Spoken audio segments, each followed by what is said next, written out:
Will I ever climb a steep mountain chute again? I will. I will with the same enthusiasm I did last year, but my respect for the mountain has changed.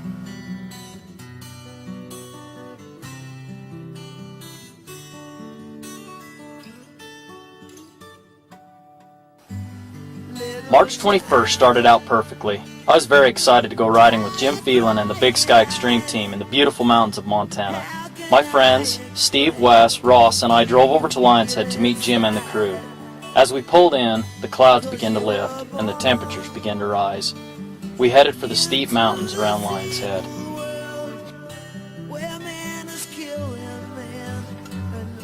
We came to an amazing bowl, steep and absolutely full of snow. The big Thundercat started exchanging marks. Wes then started climbing an avalanche chute to the right of the bowls. I watched for some time, then decided it was my turn to hit the hill. I came down from my climb, stopped and watched for a little while before hitting it again. As I throttled up the chute, I was packing lots of track speed. I thought in my head that I was going to climb out of the chute. All of a sudden there was a loud thud and I lost control of the sled. The sled lost all power and I could not get it turned. I was stuck. I worked on my sled for about 15 minutes to get it turned around. I had tried to keep it running because I knew it would flood, but it quit on me. I got it pointed downhill, I coasted to the bottom of the chute and started working on it to get it running again.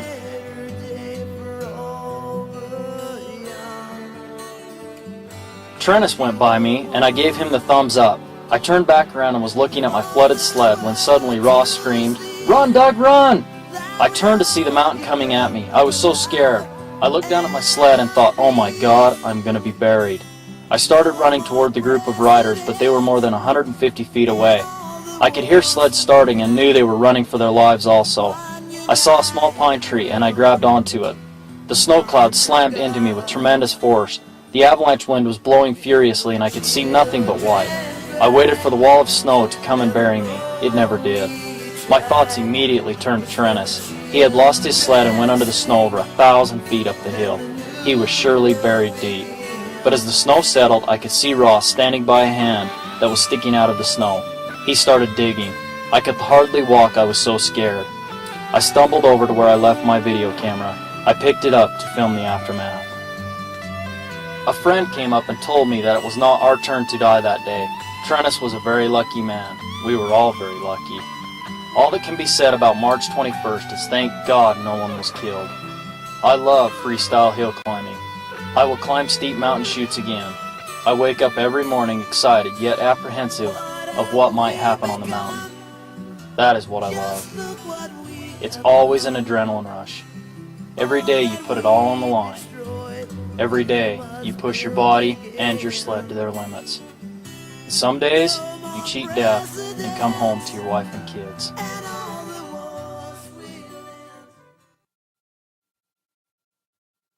I didn't think too much about it at first. I clambered out of the hole in the snow where I'd been buried. I traveled under the snow for over 1,000 feet at a speed estimated at 45 miles per hour.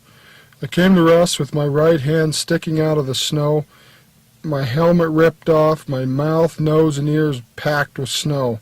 Then everything turned gray.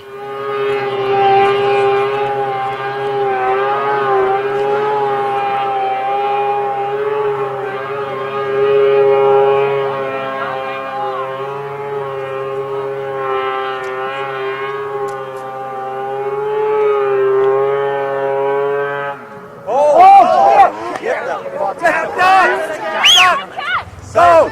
Oh, God! Oh, shit! Watch him! Watch him! Son of a... Watch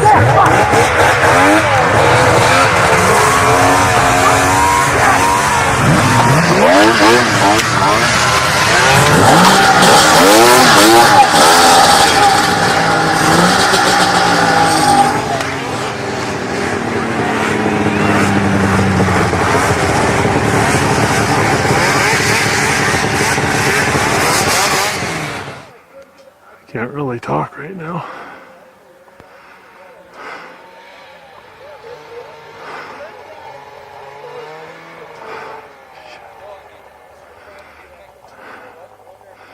It's the worst feeling I've ever had in my life.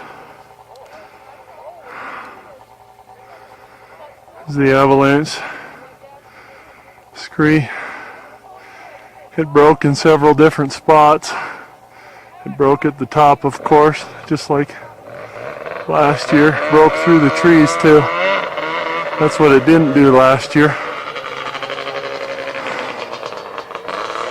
Prentice's sled, it's right there, half buried, 3/4 buried. Prentice was completely buried right there. I think his hand was sticking out. Unfrickin' real. I can honestly say, I don't want to do that again. Missed all them trees and everything. Jeez, you lost it way up there out that rock ridge. What made you lose Your sled took about a 20-foot jump. It broke everywhere. It broke all below him. Look. I turned, I was fine, I seen it break, it broke too far in front of me. Yeah. When I went to get out, go over it, there was a bank and I just shot straight in the air. You were like 20, 30 feet Would it here. have been better to You back were way. off and stay behind it or not? You talk, Okay. I thought you were gone, dude. I kept seeing daylight. Did you swim? I couldn't move. Couldn't move. On Sunday, I walked into church and a friend stopped me.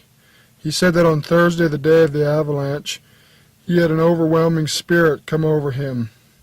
He felt something was wrong with someone he knew. He knelt down and prayed for that person. He knelt down and prayed for me. I could not hold back any longer. I started crying. I thought it had me. I didn't think I was going to make it over the hill. When the gust of wind hit, you couldn't see anything but the snow. I mean, I thought it was still coming. I thought it was going to bury me before I got over the hill. This is incredible. Many people ask if I ever snowmobile again. I tell them yes, even though it will never be the same. I look out my front door at the Rocky Mountain front with a newfound respect for mountain riding. I have a new outlook on life, and I have a new yearning to be the best father, husband, and friend I can be. And most important of all, my wife and kids still have me to hug every night.